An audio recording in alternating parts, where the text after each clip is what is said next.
që është ndihmë, ajo është diçka tjetër, është kjo lajthitje, ajo është diçka tjetër. Unë po flas njerëzit që shohojnë perceptimin, perceptimet janë të ndryshme. Pra, ne le të themi, kritika jashtëzakonisht të shumta nga partitë politike opozitare, si blerje votash, si shantazh, si mënyrë të cilin Kurti po e përdor. Por nëse pyet njerëzit e thjeshtë, njerëzit që kanë nevojë, atëherë ata e shohin si diçka tjetër. Kjo strategji mua nuk më pëlqen kështu që 2 ditë para zgjedhjeve të bëhet një veprim i tillë, pra të bëhet një veprim i tillë, nuk është mirë. Por gjithashtu, që thash edhe në fillim, nuk është diçka që ka ndodhur vetëm kësaj radhe, ka ndodhur edhe në vitin e kaluar dhe vitin paraprak që ndodhi. Megjithatë, mori kritika të jashtëzakonshme, por nuk besoj që mund të ndikojë te shtresa, kështu le të themi, te shtresa turbane kjo situatë, te qytetet e mëdha, kjo sepse ne kemi parë të gjitha subjektet, kemi parë se cila tha që ne nëse vim në pushtet, do të rrisim pensionet, do të rrisim pagat në sektorin publik, do të ndihmojmë sektorit privat, do të rrisim pagat për ushtarët e Kosovës në shëndetësi, pra të gjithë dhanë premtime të shumta që ka njëherë ndalesh edhe mendojnë thu me cilin buxhet këta do ta bëjnë, sepse buxheti i Kosovës është aty te 4 miliard euro për vitin 2026 sipas planifikimeve buxhetore. Dhe kur ndalesh e mendon çfarë premtime janë duke dhënë, thu ti që ky është buxheti i ndonjë shteti skandinave, jo i Kosovës. Muhamet, më thuaj tek porite i të pareti, kështu e kam quajtur këtë ditë të fundit, i të pareti i shkurtit, vend i parë vetëvendosje, PDK dhe LDK, pra siç ishte renditja e 3 partive kryesore në zgjedhjet parlamentare të shkurtit. Kjo është pritshmëria edhe me 28 dhjetorin? Po tash për me qenë shumë korrekt, pra paktën është diskutuar shumë kjo situatë, po ande gjatë kësaj periudhe. Çka do na sjellin këto zgjedhje? A do na sjellin zgjidhje, sepse mbi të gjitha ne duhet të kemi zgjidhje pas këtyre zgjedhjeve. Çka nëse rezultati i zgjedhjeve mbetet i njëjtë? A do të shkojmë me një krizë tjetër të re për shkak të mosbashkëpunimit? Apo do të ketë lëvizje të përqindjes së subjekteve politike? Dhe kjo është një pyetje e cila për momentin nuk ka përgjigje, le të themi 100%. Por situata është e tillë që nga shkurti deri tash, edhe duke parë rezultatet e fundit të zgjedhjeve lokale, situata nuk do të ndryshojë shumë në parlamentin e Kosovës me ato përqindje që ne kishim, me dikon ne 2% për njërin apo subjektin tjetër. Pra nuk mund të ketë lohate të mëdha mbi 10%. Nuk mund një subjekt i cili kishte 18% të dalte 28%. Ose e kupton, ose te lëvizja vendendose, e cila kishte 42% që mund të shkojë ku stadione. Domethënë ata po mendojnë që mund të shkojnë ashtu si ishin në vitin 2021, që ta formojnë të vetëm qeverinë. Po, të fakt, po, ata ashtu po mendojnë, sepse po thonë që këta na bllokun, por megjithatë nuk ka vijat kuqe, Pondi. Për herë të parë ne nuk kemi parë vijat kuqe. Janë dy momente që po duam nda. Për shembull, kujtohet kur zoti Bedri Hamza mori detyrën e kreut të PDK-s dhe në një intervistë ai tha që nuk kemi vijat kuqe. Dhe pastaj gjithashtu zoti Kurti e uroi zotin Bedri Hamza me marrjen e detyrës. Ndërkohë që Jo, vijat e kuqe i kishte Memri Krasniqi, e kujtojmë për audiencën. Po, dhe kjo pastaj u pasi diçka si një mundësi që mund të ketë një lloj bashkëpunimi në të ardhmen mes këtyre dy subjekteve politike. Dhe gjatë fushatës, përveç këtyre diskutimeve të momentit që janë është fushatë normale, nuk ka shumë gjuhë të ashpër, nuk ka gjuhë shumë të ashpër realisht, nuk ka shumë gjuhë të ashpër ndërmjet PDK-s dhe LDK-s, PDK-s po ka ndërmjet zyrtarëve të Lidhjes Demokratike të Kosovës dhe lëvizjet vendosje. Keni parë, ka ma shumë mes tyre dy subjekte. Cila është arsyeja mbetet për të parë gjatë ditëve dhe ditën e zgjedhjeve dhe pastaj se cila do të jetë qeveria e ri.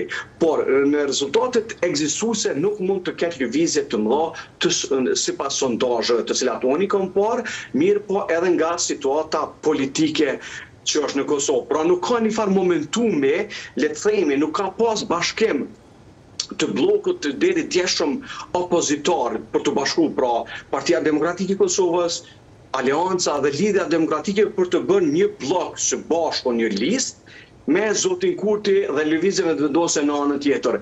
Nëse kjo do të ndodhte, atëherë situata do të ishte pak më ndryshe. Sot kemi shumë subjekte politike. Ajo çfarë mund të them është që rrezikon zoti Fatmi Limaj për të mos qenë pjesë e kuvendit të Kosovës, sepse do ta ketë shumë vështirë në këtë situatë kur të kaloj pragun.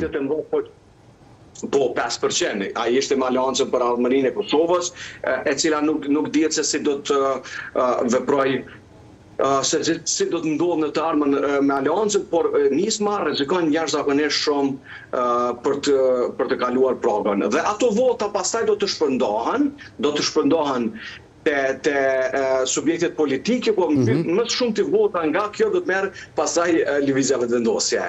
Ndërkohë, vota që do të vi nga jashtë, por edhe emigrantët që pritet të jenë të shumt të mbërin fizikisht në Kosovë për të votuar këtë të diel, sa e rëndësishme do të jetë krahasuar me shkurtin? E tash këtu ka një rësi, me të drejtë e ngritës si diskutim, pra ka shtim të jashtëzakonshëm të qytetarëve të Kosovës nga diaspora që kanë ardhur dhe janë duke ardhur edhe nëpërmjet aeroplaneve dhe statistikave të aeroportit ndërkombëtar Adem Jashari në Prishtinë, pra e thonë statistikat, nuk po e them unë, ka shtim sidomos nga vendet si Gjermania, Zvicra dhe Austria. Këto tri vende ka kryesisht numër më të madh që kanë ardhur dhe aeroplaneve të cilët janë të ardhur në këtë periudhë. Gjithashtu, sipas statistikave të hyrje-daljeve të veturave në Republikën e Kosovës, kanë, nëse marrim edhe bëjmë një krahasim me njëjtin vit me këto hyrje dhe dalje, ka shtim të ardhjes së njerëzve në Kosovë. Gjithashtu është një dhënë tjetër, jo nga statistikat zyrtare, por çfarë unë nga rrethi familjar, njerëzit që diskutojnë, ka shumë njerëz të cilët se kanë pas ndërmend për të ardhur fare në Kosovë në këtë vit të ri, në këto fund të festave, por kanë vendosur me ardhmë votu. Pra, kjo është një risi, ka shumë njerëz, ka shumë familje që në organizu dhe po dojnë me ardhur për të votu. Dhe, tash situata ku do shkojnë këto vota? Sepse ka shumë diskutime ku do shkojnë këto vota. Në të kaluarën, dorën zemën, në të kaluarën, kryesisht këto vota kanë shku te lëvizjave të vendosje. Mirë po, kjo situatë ka ndryshuar në zgjedhjet e fundit lokale, edhe ato nacionale të shkurtit. Pra, sepse edhe partitë tjera pastaj, duke pasur se çfarë ndodhi që mori lëvizjeve vendosje, shumicën e votave nga diaspora u aktivizuan, u rikthyn nëpër shtete të ndryshme evropiane, kryesisht këto që i përmenda Gjermania, Zvicra, Austria, por edhe shtetet skandinave, ku ka shqiptarë ma shumë, dhe filluan të punojnë ma shumë për të marrë vota. Dhe kjo situatë tash e ndryshon momentin, pra nuk besoj që të gjitha ato votat në të kaluanën, sepse statistikat e zgjedhjeve të shkurtit, me statistikat e zgjedhjeve lokale treguan që vota nga diaspora u nda, vota që erdhe me postë. Por këto është një moment tjetër i ri që njerëzit tash po vinë, ata nuk kanë votuar vetëm përmes postës, po tash do të jenë fizikisht këto. Dhe kush punon më shumë deri të dielën, ose kush ka punuar më shumë deri të dielën me ta, atëherë këto numra shiko po ndi. Dikon nëse 100.000 vota, ose nëse 50.000 deri në 70.000 vota do të jenë këto të reja, janë jashtëzakonisht numra të cilat do ta ndryshojnë pasaj ta ndryshojnë panoramën. Panoramën e kuvendit. Po, shiko, është dhe ana tjetër, vërtet janë këta të shumë që vinë nga jashtë për të votuar, por duke që është ndërim vitesh, sa votues të shkurtit apo të zgjedhjeve, dy palë zgjedhjeve lokale mund të iken jashtë Kosovës për të festuar?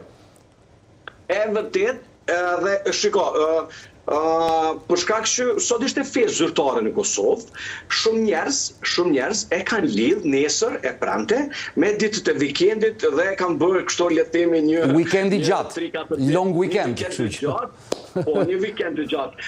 Fatkeqësisht, le të themi, koha nuk ishte shumë e mirë, sepse mendoj që shumë njerëz kësaj radhe do të vinin në Shqipëri për një weekend pak më të gjatë, po koha shumë e ftohtë.